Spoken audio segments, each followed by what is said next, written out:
Welcome.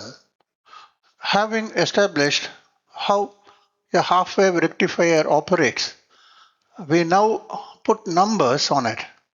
In this lesson, we derive three quantities every rectifier datasheet reports: the average or DC value of the output, its RMS value, and the ripple factor, which measures how much AC content survives in that supposedly DC output. All three values follow directly from one integral of the rectified current waveform. So watch how each derivation builds up step by step. Let's begin.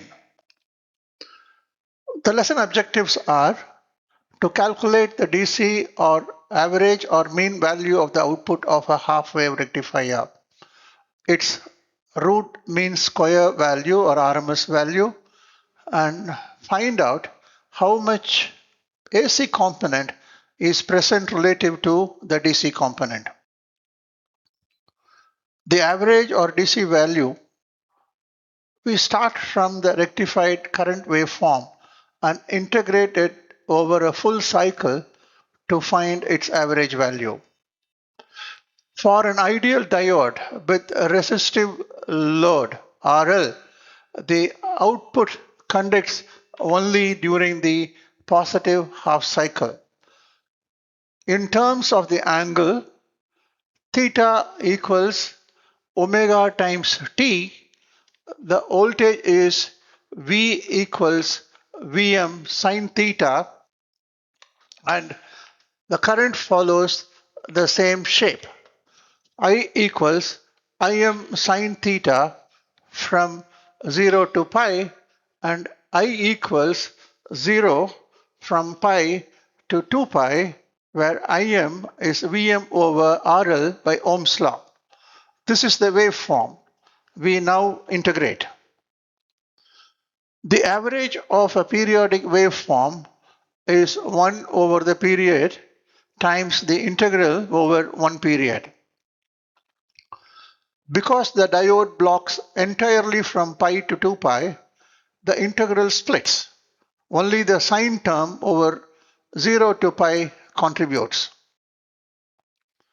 The antiderivative or integral of sin theta is minus cosine theta. Evaluating at the limits gives 1 minus negative 1, which is 2. 2 over 2 pi in the denominator leaves Im over pi approximately 0.318 Im. This is the well-known DC value of a half-wave rectified current. Since VDC equals IDC times RL and Im times RL equals Vm, the same 0.318 factor applies directly to voltage. VDC is about 31.8% of the peak voltage. There is a second equally common way to state this result.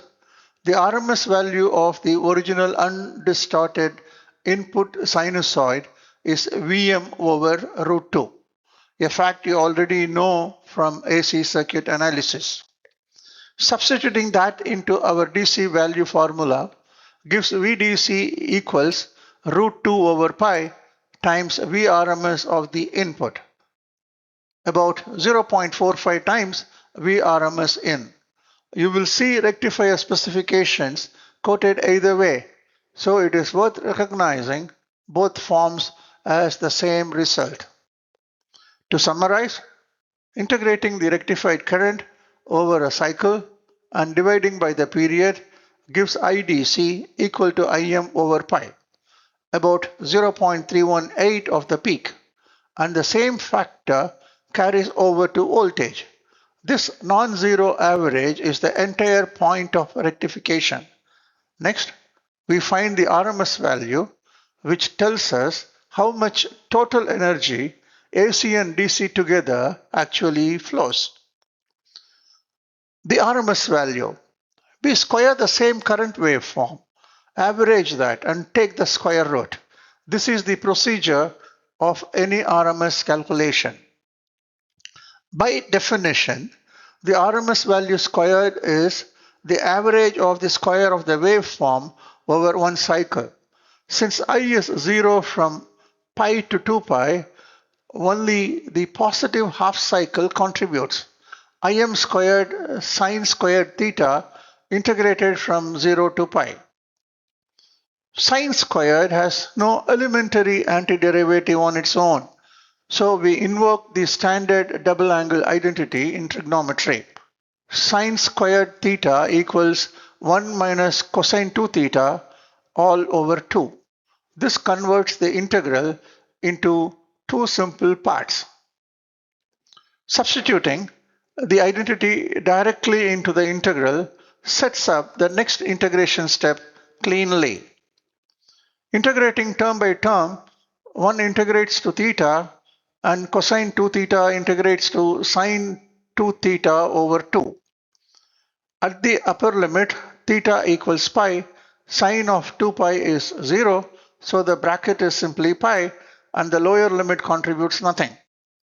The result, I RMS squared equals Im squared over 4, so I RMS equals Im over 2, exactly half the peak current. Multiplying through by the load resistance carries the same 1/2 factor to voltage. VRMS equals Vm over 2. Two things worth focusing here.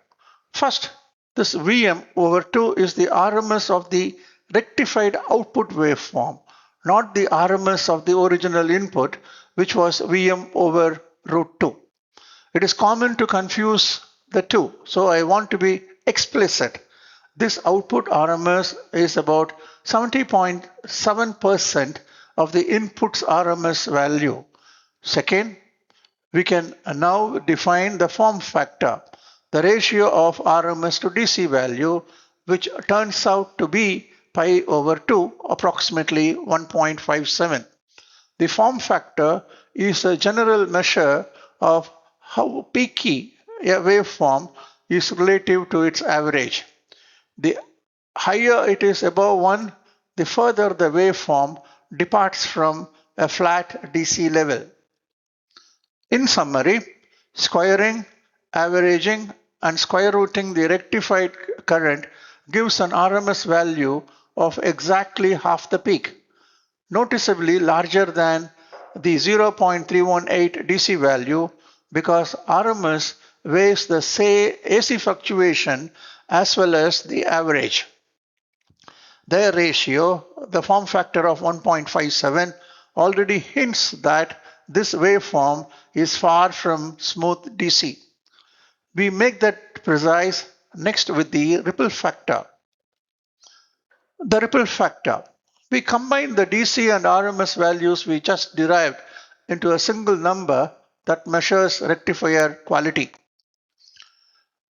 The ripple factor gamma is defined as the AC component of the output divided by its DC component. The smaller this ratio, the closer the output is to pure DC. The RMS of the AC component alone is the square root of I RMS squared minus I DC squared. Dividing by IDC and simplifying gives this compact form.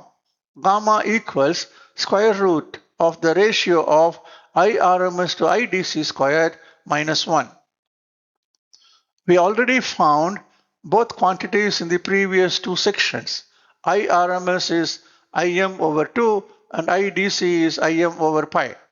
The ratio is simply pi over 2, the same number as the form factor, which is not a coincidence since form factor and ripple factor are two views of the same spread. The ripple factor formula calls for the square of that ratio minus 1. Numerically, pi over 2 squared is about 2.467. Subtracting 1 and taking the square root gives a ripple factor of approximately 1.21. Because both the RMS and DC values scale by the same load resistance RL, you get the identical ripple factor whether you work in currents or in voltages. Here is everything gathered over the course of this lesson into one table. The DC current and voltage, each about 31.8% of the peak, the RMS current and voltage, each 50% of the peak, and the ripple factor 1.21. Because gamma is greater than 1, the AC ripple content actually exceeds the DC content in this waveform. This is the quantitative statement of something you could already sense qualitatively. A half-wave rectifier's raw output is a poor imitation of DC. In practice, the circuit is always followed by a filter, typically a capacitor, to smoothen the output and drive the ripple factor down close to zero. That filtering stage is the subject of the next lesson.